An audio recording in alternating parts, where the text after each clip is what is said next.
everybody. This is Terrence Hopson, and this is my paintbrush journey.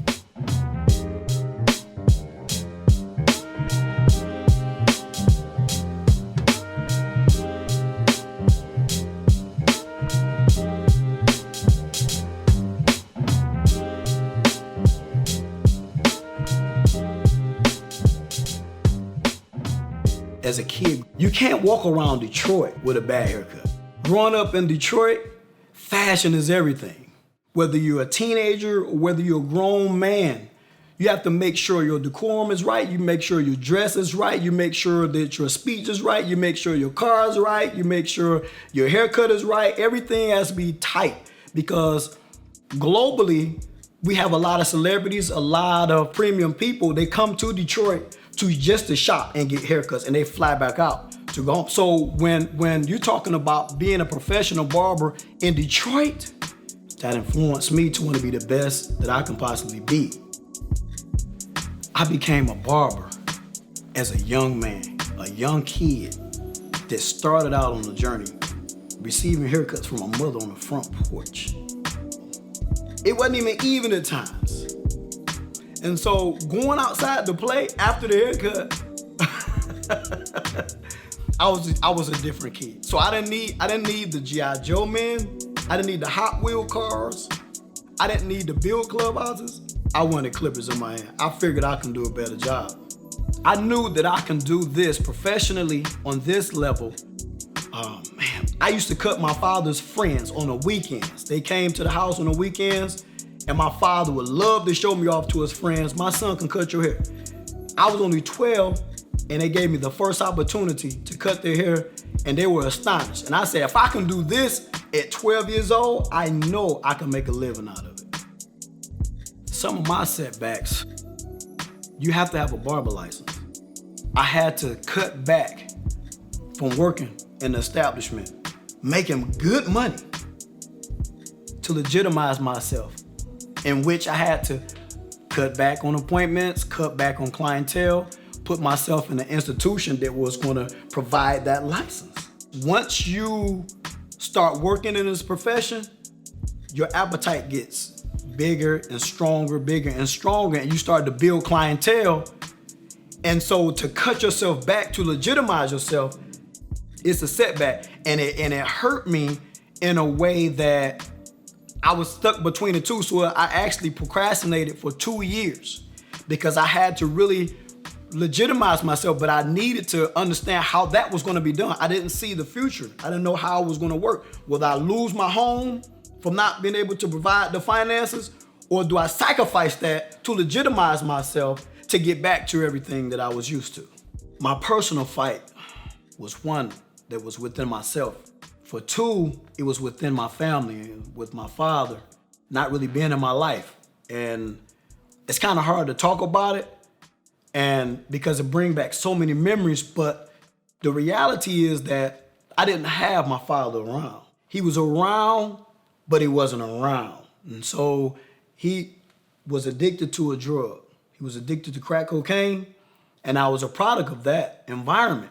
I knew my father loved me, the way he loved me, the way he held me, the way he hugged me, but he had his own demons that he had to deal with as well, which became mine because I wanted my father so much that it became a setback to what I really needed to happen to provide for my family.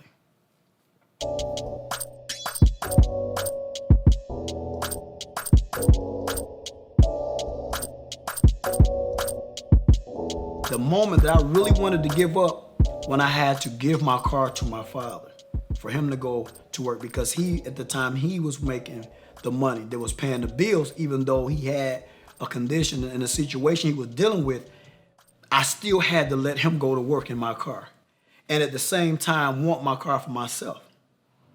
And so there was a time my mother promised me my father will be home at a specific time. I gave that time to consideration and 2 to 3 hours more without panicking or anything. And that moment came where I was sitting on the porch and I saw my car hit the corner. The gentleman that was driving my car, I recognized him, but I didn't put it together of who it was and why the association was you driving my car. I couldn't put that. It didn't correlate together for me at that time. All I know is that was my car and you're not supposed to be driving it. So I ran in the house and I told my mom, I said, Mom, Daddy not at work. She said, son, what are you talking about? She said, he at work. I said, Mama, I just saw my car turn a corner. And I saw somebody driving my car that's not supposed to be driving my car. I said, I know, I recognize him, Mama. I know where Daddy is. If you want to know where he is, you don't have to pray. You can just go around the corner. I know exactly where Dad is. Realizing that at that moment, my mother was praying and hoping that my father didn't let me down, but at the same time learning information about where her husband possibly could have been for the past 7 days. She realized at that moment that my father gave my car to the drug dealers. And at that moment, that's where I wanted to give up. That moment that led me to Christ caused me to reflect back on the time when I got married to my wife, Shamika Hopson, at the age of 18. She was 18 and I was 22. We were so young, but we were so in love, and that's all we wanted was each other. We dressed alike everywhere we went. Everywhere she went, I was with her. Everywhere I went, she was with me. And I saw how it's supposed to go. I saw how life as a young man, married as a young age, was supposed to go. What led me to Christ was I didn't know how to turn it off from still having relations with different women. I didn't know how to mature enough to say enough was enough. Out of all of the cheating, all of the affairs, I ended up having a daughter out of this, which is a beautiful thing. But at that time, I was in a battle.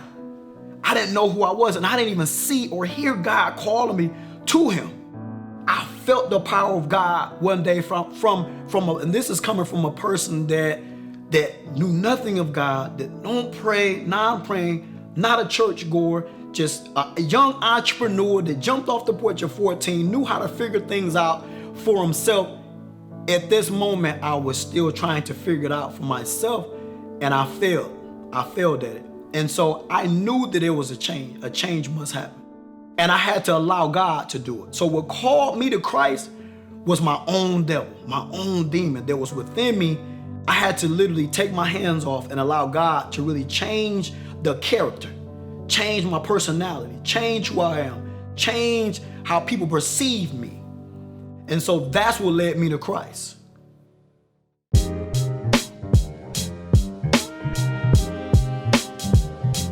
I absolutely changed the way I do business after Christ.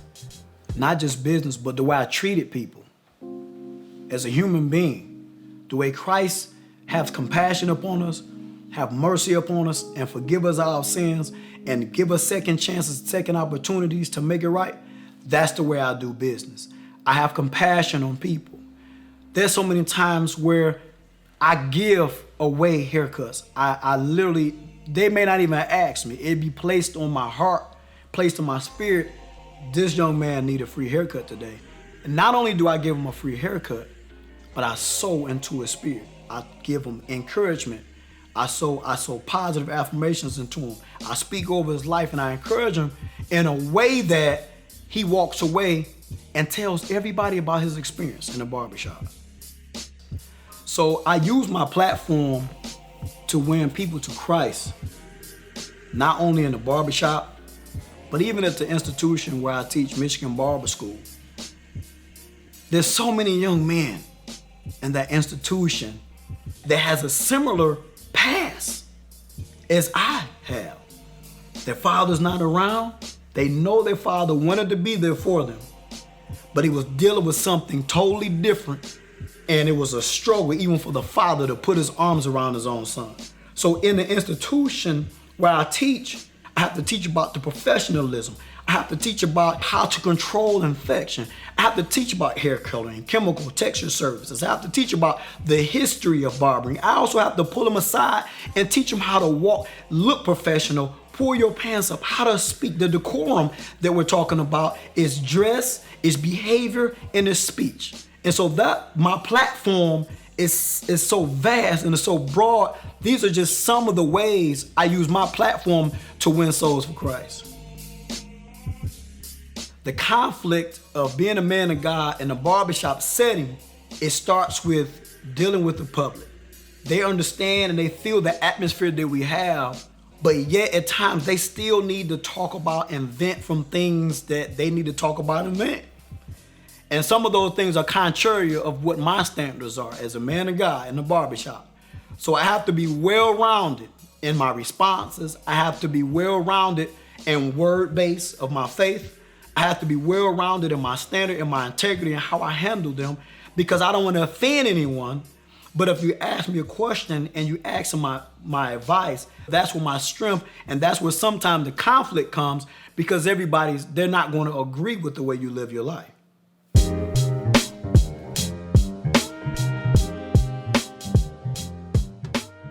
The products I have is called Swurl Kurl. Swurl Kurl products, it comes in a 3-piece kit, in which the first is the beard wash. And the reason why I use face and beard wash first is because it has the power to extract all dirt and debris that may be trapped under the skin surface. Some of us today wash our face in the morning with a hot towel, which steam opens up the face. But when we wash our face in the morning with a hot towel, we don't remove anything. That's literally all we do is wipe our face with a hot rag. But with the face wash, it helps to exfoliate the skin, remove all old dirt, old oil that's been trapped under the skin surface for so long, a number of days, that you don't get the proper health. Your skin cannot breathe as it should. This is why acne is relevant right now. You don't even know. You don't need prescriptions. You don't need to go see a dermatologist for minor acne or minor skin abrasions or minor skin implications. You just need a product, a natural product, Swurl Kurl, face and beard wash that's going to provide that health to your skin. The oil is for the beard. It's for the face too. You can use the oil for the face, the skin, and also the beard. Your beard has hair, then the scales have to be raised on the hair, and you have to pull out and extract all the old dirt and debris that's trapped within that beard. Beard is a big sponge, and it collects so much dirt. When the wind blows, you have no idea of the amount of dirt and debris that your beard collects just in a day's time. And so when you extract it with the face wash and the beard wash, then you implement and you deposit that natural beard oil, Swurl Kurl beard oil, into your beard and on your face, the skin surface, to provide that health. That new growth that's going to come will be healthy, it will be shiny, it will be smooth, and it will be hydrated. And then of course you have to condition it. You have to condition it, and you protect it with an outer layer to allow that oil and that freshness and those nutrients to take place and start causing your hair to grow healthier and your skin to start feeling smooth.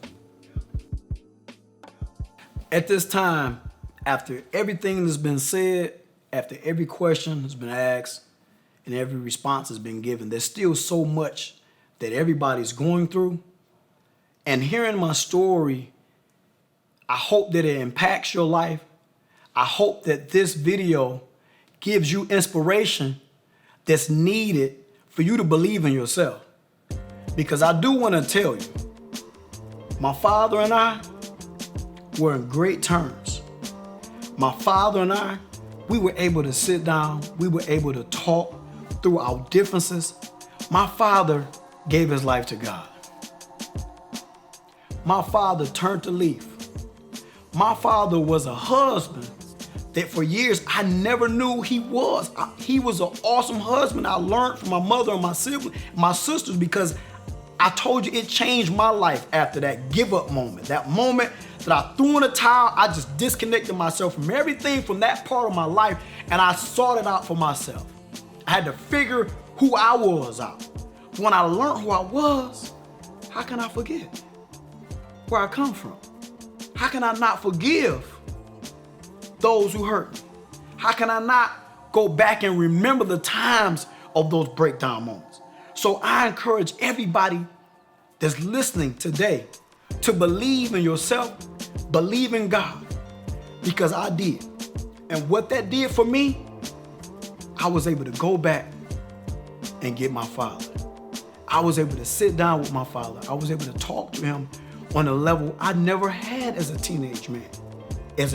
I never had that moment where I could just verbalize my pains and frustrations. I just harbored them for so many years. And as a man of God, God will always tell you, sit your gift at the altar. You turn and go reconcile. Then you come back to me. And so as a man of God and a licensed professional entrepreneur on so many levels, God spoke to me and told me, you have to call your father. He don't know how to ask for forgiveness. And so I called my father and I talked to my father, being sick from a bad colonoscopy procedure. I was able to reconcile with my father. I was able to talk to him. He was able to give me some information. He was able to tell me some stories. He was able to shush me when I wanted to say something. Cause I'm 42, but I had that 17-year-old moment where I wanted to say some things that if he would have showed up, I was in that moment right there. But Pop said, I wanted to say how bad you hurt me. I wanted to say how I felt as a young man to want you to be around and you didn't show up. I wanted to say though, I wanted to verbalize those things, but it wasn't my time. That wasn't what God wanted from me. So I had to muzzle everything, all of that pain for all of the years. I had to shut it down and allow my father to say some things to me. And the things that he said to me were so impactful. It blessed my life and it gave me so much freedom to where I thought I forgave my pops. I told myself, my wife, and my kids, I forgave my father. Over the years, I really do forgive him. I said it to myself a million times. But it wasn't until that moment I realized I really didn't forgive him. Because the freedom and that breeze that blew on me in the hospital, seeing my father laying in the bed, fighting for his life, being able to finally have that conversation with his son. That was a moment I said, forget about what I want to say. It's life after death. Because God said, Jesus said, if you suffer with me, you shall also reign with me. So the cause and the purpose of me going to the hospital every single day was for Pops to tell me how he felt. For me to forgive him in a way to where it benefited and it blessed both of us. When we were able to talk, we were able to eat a hamburger together. It might not have been down through the years, but we were able to grab and capture that moment.